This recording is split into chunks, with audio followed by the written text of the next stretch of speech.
Everyone, it's Miss Roby. So today, for our social studies lesson, we thought we would give it a try at doing a screencast. Now, for today's lesson, we're going to continue talking about the growth of Michigan. So remember, growth of Michigan's been all about how does the economic resources, our natural resources, and things benefit Michigan growing as a state. Now, today we're going to talk about something that we really haven't talked a whole lot about, which has been population growth. So now that Michigan has all of these things like farming, manufacturing, mining, the lumber industry, we're seeing lots of people come to Michigan. So today we're going to talk about why did people come to Michigan? And we're going to learn two big social studies terms, which are push and pull factors. All right, so here's our learning target for today. Our first one is that we're going to be able to describe how natural resources would have been useless to Michigan without human resources, meaning that we're going to learn that if we didn't have humans, our natural resources wouldn't help Michigan grow into the state it is today. We're also going to talk about how different people moved to Michigan and from what places that they came. We are also going to be talking about why did people move to Michigan? And like I mentioned before, those push and pull factors.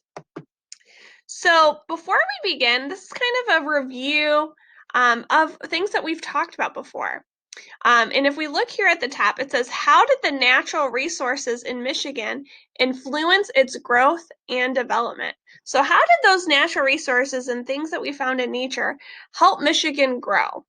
Well, we know some of those natural resources that we've talked about are fertile soil, so that dirt and that from the earth and the ground, trees, iron ore, and copper, and all of those economic activities were really important to Michigan's growth.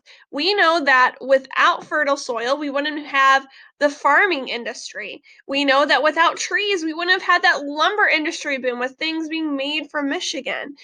We also know with mining, even still today, iron ore is found in Michigan and still used in Michigan quite a bit. And that helps create a lot of things like trains, skyscrapers, buildings, lots of other things too, steel that we use for cars, and copper. These are all things that helped really bring money in Michigan together. Now, what kind of resources do you think that are even more important to Michigan than natural resources? What do you think? Well, if you said human resources or people are Michigan's most important resource, you are correct because they are. Humans really take the land of Michigan and make it better and help Michigan become a successful state. So, why do you think that's true? Well, I'm going to give you some of those answers. Let's see. People and their skills make mining and lumbering possible. So think about it. Even though the earth creates things like iron ore and they also create copper, if we didn't go and actually mine those resources up, we wouldn't have a successful state. Same thing with lumber. We might have trees, but unless someone comes down and cut those down so we can have things like furniture and houses, Michigan isn't going to be super successful. We also know that people help manufacture the products. So we talk about manufacturing and making things from those natural resources. Well, people have to do that. Even though they come up naturally in the earth, you have to have someone to actually produce your factories in those products from those factories. And also people farming the land. So even though we may have food and items growing naturally, if you don't have someone harvesting them, you're not creating food for others to eat. So human resources, just a quick reminder, this shouldn't be a new vocab words, but human resources are workers and their skills. So think of people like your truck drivers, your doctors, your teachers. They're human resources. They provide a service to help, and they use their skills to help others. So now that we know people are super important for Michigan being successful, we need to go back and think about the movement, meaning that how did people come to Michigan? Well, movement is actually an important theme of geography. So, when we're talking about the geography and the study of a place, we're also talking about movement, which is example of where history and geography are connected, and they study the movement of people that came into Michigan and explore why they came to Michigan and where they settled. So, when we're talking about movement, we're really talking about why did people move? Okay, why did they decide to move here?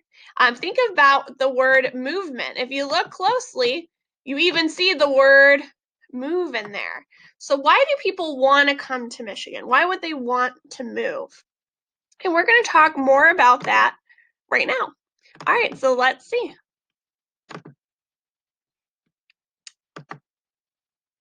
Now, here we have a great video that's introducing to you movement.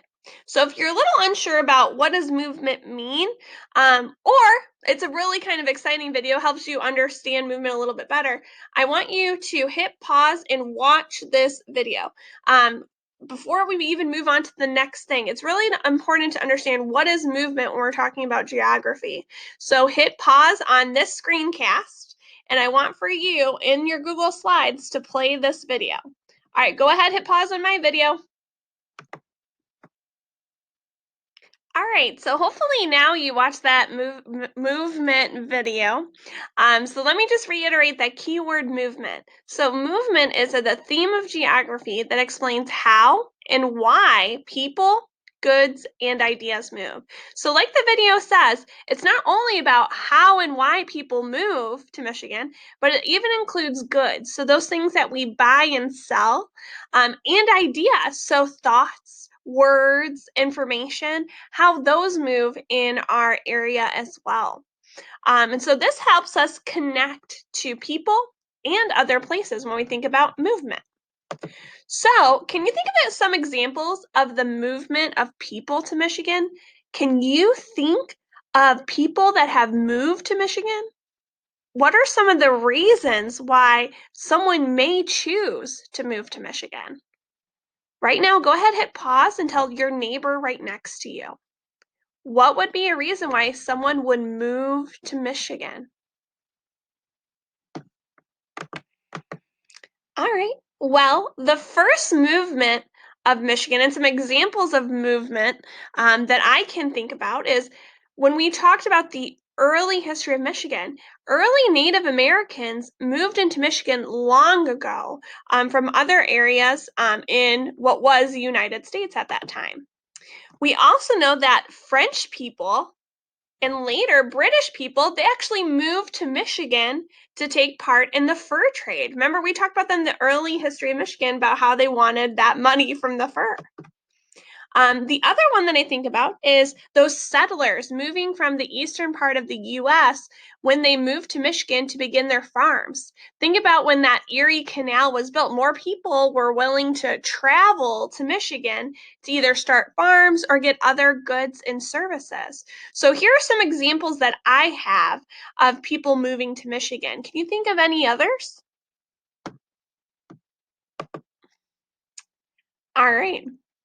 So, when we talk about the movement of people to Michigan, people really fall into two categories. So, there's really two big reasons or types of reasons that people may move to Michigan.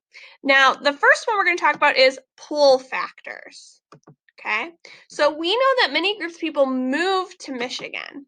Now, they come for many different reasons, and we know that historians talk about those two topics, push and pull factors, when they study about why people move. And pull factors, here's our fun vocab word for today. Pull factors are things that pull people to a place. Think about it's pulling, they're getting them excited to come. So if you were pulling, I want you to take your hands out right now. They're pulling you, they're grabbing you, they want you to come. Okay, and you want to come because that's the reason why you want to go there. It's your choice. You're excited about it. You're really excited to get there. So pull factors are things that pull people to a place. And we know furs, for example, pulled both the French and the British to Michigan. They saw that fur there and they're like, oh yeah, Michigan's calling me. It wants me. Okay, this is something I'm really excited about. So first pulled both the French and the British to Michigan. Because of those things, they wanted to come here. Now, can you think of any other pull factors that might bring someone to Michigan? Is there a reason why someone might choose to come to Michigan that gets them really excited? They want them to come. It's a positive experience. So, can you identify any other reason that may be a pull factor to bring people to Michigan? Right. Go ahead right now and share with the person next to you. Hit pause.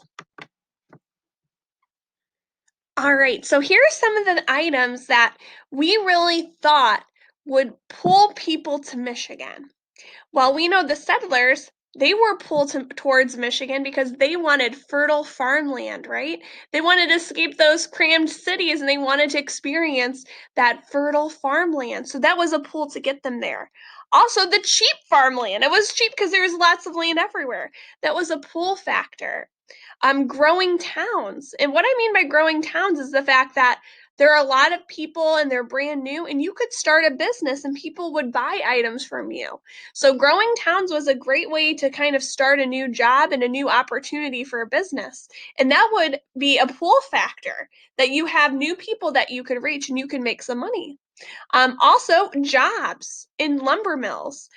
Think about those lumberjacks that came and worked at the lumber camps, right?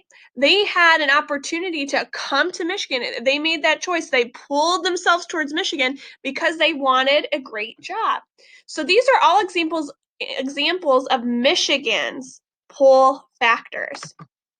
So let's just remember, pull factors is a very important skill. And it's one of our learning targets for today. Pull factors are things that pull people to a new area. And I love how they used a magnet. Think about how a magnet pulls items towards it. So it's something positive and they just sync up with you. They want to come to Michigan. It pulls you towards it. So here's another example. Was jobs in factories were a pull factor for many people who moved to Michigan. And even people that wanted to work with the big three car industry, right? People who want to work for Ford or GM, they choose to move to Michigan because they want that job opportunity. Now, sadly, we have pull factors, which remember, it was a choice. They're excited, they want to come to Michigan. That's a pull factor. There's also a second factor that many geographers associate as push factors, and these are reasons why someone was forced to leave where they lived to come to Michigan. Okay, think about pushing, right? They are being forced. It's not a positive thing. If anybody pushes you, that's not a good thing, right? So if a push factor is occurring, it means that they had no choice. It was not their choice to move to Michigan. They were kind of forced, or there was a negative reason why they had to come to Michigan. So let's learn a little bit more out of there. We know some things push people out of places. So, for example, the lack of farmland in New York worked as a push factor because some people who wanted farmland, they couldn't get it in New York. So they were forced to leave their homes to find farmland. Okay, so that would be a push factor. So sometimes people are forced to move and they are pushed out of a place by others. So, like we were talking a little about earlier, sometimes it's not a positive thing. They have no other choice. So, this happened to many American Indians in Michigan, where they were forced to leave their area in the original Eastern United States because of the people coming over from Britain. So they were forced to leave their homes and they moved to Michigan to kind of find a safe place for them to live. Same thing, too, if we think about other people, especially African Americans at this time, people that were forced to leave their homes in Africa and they moved to the United States. That's a push factor. So they didn't want to leave their home, they had to leave their home. So remember, push factors are things that push people out of a place. So an example that they give is when people have a hard life in a place. So this can be a push factor that encourages them to move to a new place. I think about my ancestors who lived in Ireland. They had a huge push factor. Their land actually had famine, which means that they didn't have enough food to eat, and people were starving. So that was a push factor for the reason why they came to America. Some of you may experience maybe war with your culture, your family. Maybe some of your family members left their homes to move to Michigan to get away from a war. And that would be an example of a push factor as well. So now it is your turn to see if you can identify a push and a pull factor. So don't forget, push is a negative thing. Think about if someone pushes you. So that means that a bad situation happened to them, or they had to leave their home to move to Michigan to find a better life. A pull factor would be something that they are excited to come to Michigan about. Maybe they were drawn to Michigan. Think about that magnet, right? They had no other choice because they were so excited to come. They wanted to be there. Remember, push is not. Okay, think about when you get pushed on the playground. It's not a good thing, right? So someone forces you to leave from your home, or there's an experience that makes you need to leave for your safety or other well-being of your family. All right, so if you need help, go back and look at those vocab slides, okay? Or you can replay this video. All right, so here's your assignment. You're going to read the following passage on slide 14 about people moving to Michigan. Okay, I have it listed out in a kind of an informational text. So you're going to read the article. On slide 15, you're going to see a T-chart, and you're going to have to put down some push factors and some pull factors that you read about from your article. So one way to kind of help you stay organized is if it was me, I would highlight each group and draw one line under a pull factor, so a positive reason why someone would move to Michigan, and 2 lines under a push factor, so a reason why someone was forced to leave Michigan. Okay, so you can do that all online here. So you can actually see the article here, and you have your T-chart here. So you're going to read this article and look for those push and pull factors. Now, if you would rather print this off and write it down, don't worry. We actually have in Google Classroom a PDF. So if you would rather print it off and write it down that way, you may, okay? But we do need to see some great third grade sentences. So make sure you have great third grade sentences here on your push factor and your pull factor chart. Now, when you're done, okay, you can go back and check your answers. Now, I don't want for you to just look at the answers and copy it word for word. Okay, I want to see, could you figure it out? Okay, so I'm going to trust you. You're going to be honest on this. Okay, when you're done, you can go to the next slide off of here and check your answers. All right, guys. Well, I hope you enjoyed this screencast. And if you need any help, don't hesitate to reach out to your teacher, okay? All right, guys. Have a great day.